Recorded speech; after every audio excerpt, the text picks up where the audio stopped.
What's up, guys? Welcome back to the channel. Today we've got my first rant video because it is Jon Jones fight week, and as the preeminent Jon Jones hater, I have a lot to say about this guy, and I am very frustrated with. I'm just so sick of him, and I felt like I needed to put everything out there.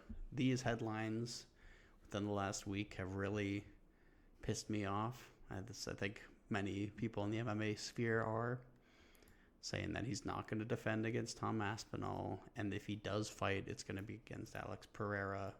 Said that he would drop the heavyweight title to fight Alex Pereira for the BMF belt, and then everything with it's probably going to be his last fight. And now he's trying to set up an easier fight against a guy who will be coming up 3 weight classes to fight him, basically, because Pereira was middleweight and now he's light heavyweight, and he'd have to go up to heavyweight. So I just gotta, rip this guy's legacy apart, because this weekend they're probably gonna try and take this one loss away, because the 12-6 elbow, they're gonna be saying, oh, that he's never been defeated, and that loss is gonna get overturned and all this bullshit, So I just needed to come on here and say my piece this week. So I'll try to keep it a bit more concise. Some of my videos have been running a bit long, so I'll try to keep this one concise, but it depends how angry and how heated I get. So let's start at the beginning of his UFC career,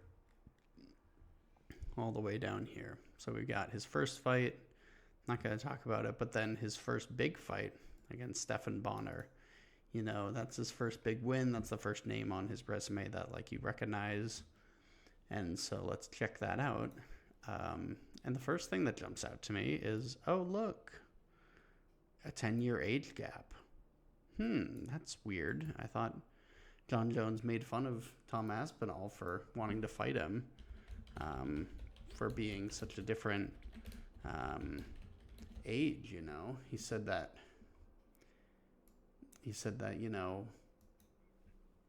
that he was too old. He shouldn't be this 30-year-old guy trying to fight me. I'm a 36-year-old. It's like, oh, well, John, your first big win was against somebody more than 10 years older than you, but you didn't have anything bad to say about that. And then we look at his other fights, up into the title. We got his loss, and then we got a good win against Ryan Bader. I'll give him that one. That's a good win. But some of these other fights, Brandon Vera, another 10-year age gap. Vladimir, we've got, 16-year age gap. But when you do it, it's fine, But when Tom Aspinall wants to fight you, a heavyweight goat, the light heavyweight goat, then he's weird, and he should be fighting people his own age. But when you do it, that's fine. So his early UFC run, beating up a bunch of old guys, that's fine. I mean, that's standard practice. You become a star in the UFC, and then they start giving you some old guys to pad your record. But it's the hypocrisy, and that's the thing that's going to come back through a lot of this. Is he says one thing and he does the other. So it's like, when he does it, it's fine. But if Tom Aspinall wants to fight him, then why are you trying to fight an old man? I'm just an old man, But we got the Shogun fight or a Mauricio Hua Shogun fight when he won. I'll give him that. That's a good win. If we look at this, they're fairly similar age, Shogun's under 30, so I'll give him that one. That's a fine win, a good win, even though Shogun's overrated all time, but you didn't hear that from me. And then his first defense against Rampage. Look, another 9-year age difference. That's weird. Another big age difference. And then we got Machida. Another 9-year age difference. That's weird, John. That you've just seemed to only be fighting guys that are almost 10 years older than you. And then his next defense, I think, was against Vitor Belfort. Oh, look, another 10-year age difference.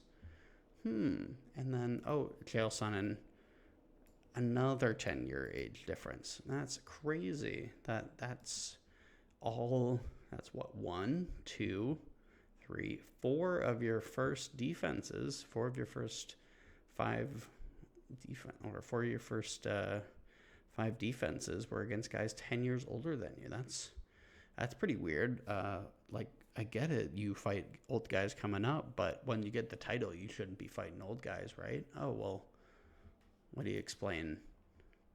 33 to 24, 25, 35, 25, 36, 24, 33. So, that's the thing. It's the hypocrisy. It's like, oh, Tom Aspinall, you shouldn't want to fight me.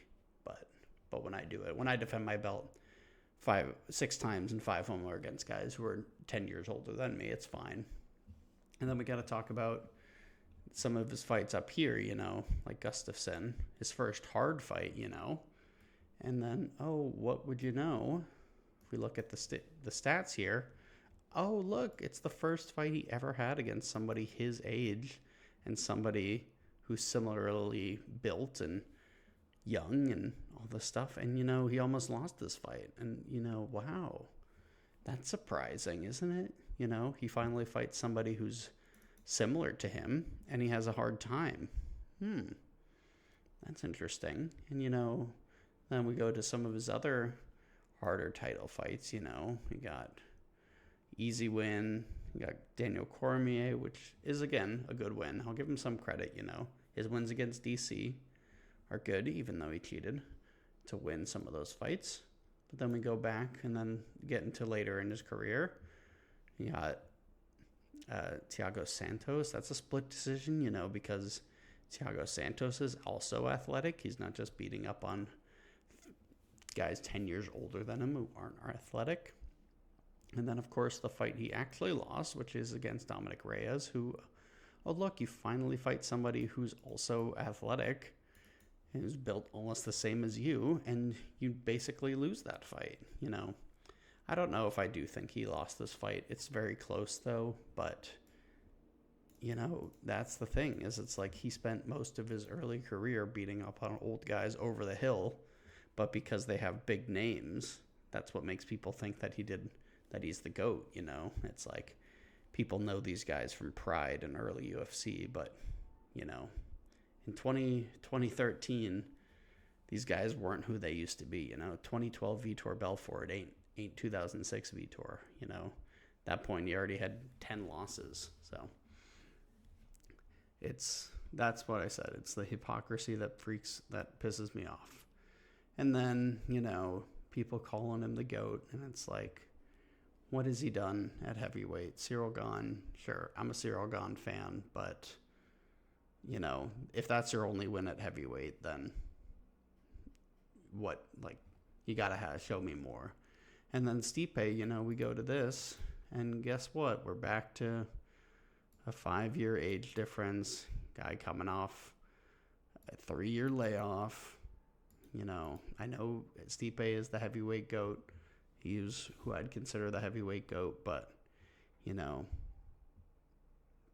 this fight should have happened 2 years ago, So what are we supposed to, this does nothing for his legacy, It's just another name. It's just another name on the list. It's, I beat Machida. I beat Rampage. I beat Ryan Bader. I beat Glover Teixeira. I beat DC twice. I beat Stipe Miocic. It's like, yeah, but the context matters here. The context matters of when this was. Stipe is retired. He is not a fighter anymore. He is a firefighter. It's not like he's not laid off because of injury. He has not been fighting. He is a firefighter. He is basically retired from fighting.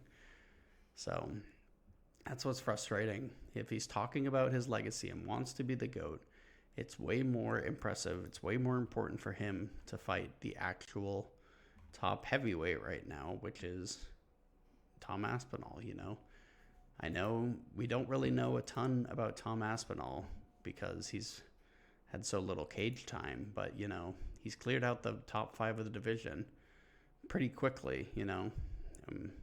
Curtis Blades, Sergey Pavlovich, Volkov, these guys are all like around the top 5.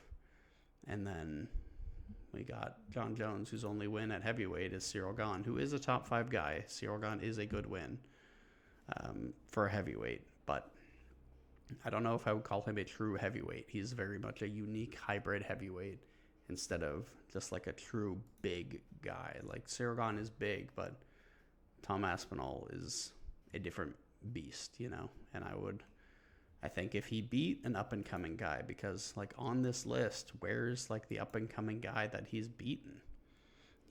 These are all established guys who are kind of near the tail end of their career, if not the end of their career, And then the only up-and-coming guy he beat was Gustafsson. Sure, good win. Gustafsson again. And then the only other up-and-coming guy you could say is like Dominic Reyes, but that's it, All these guys are just like kind of journeymen. Like, who cares about beating Anthony Smith? Who cares about beating OSP? Who cares about beating Vitor Belfort? Like, these guys are journeymen.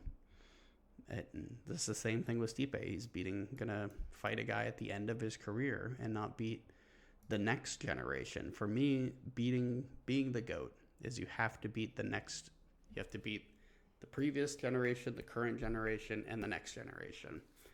That's what you have to do. So a guy, let's see somebody who I considered as in the GOAT conversation for a while was Volkanovski, So when he started in the UFC, he beat the old generation. He beat guys, Chad Mendes, Jose Aldo. Those were the previous generation. Then he beat the current generation. He beat Max Holloway 3 times. And then he beat guys like Ortega, like long challenger, Korean Zombie, long challenger. And then he started going against the new guys. But that's where he fell off, which is obviously the risk, That's the risk you take, is you try to fight the new generation. You fight Islam, you fight Yair Rodriguez, and you fight Topuria. And, obviously he lost, which sucks. But he took those chances, and I respect him a hell of a lot more than I do somebody like Jon Jones, who has just taken these...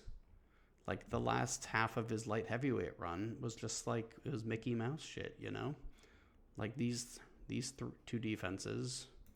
like Thiago Santos and Anthony Smith, like, come on, man. And even Gustafsson the second time was kind of over the hill at that point. It's just like, come on, dude. You got to go try to be the guy, You can't pick and choose. You can't do that. You got to be the guy. You got to fight these hard fights. If you want to be the GOAT, you have to fight these hard fights.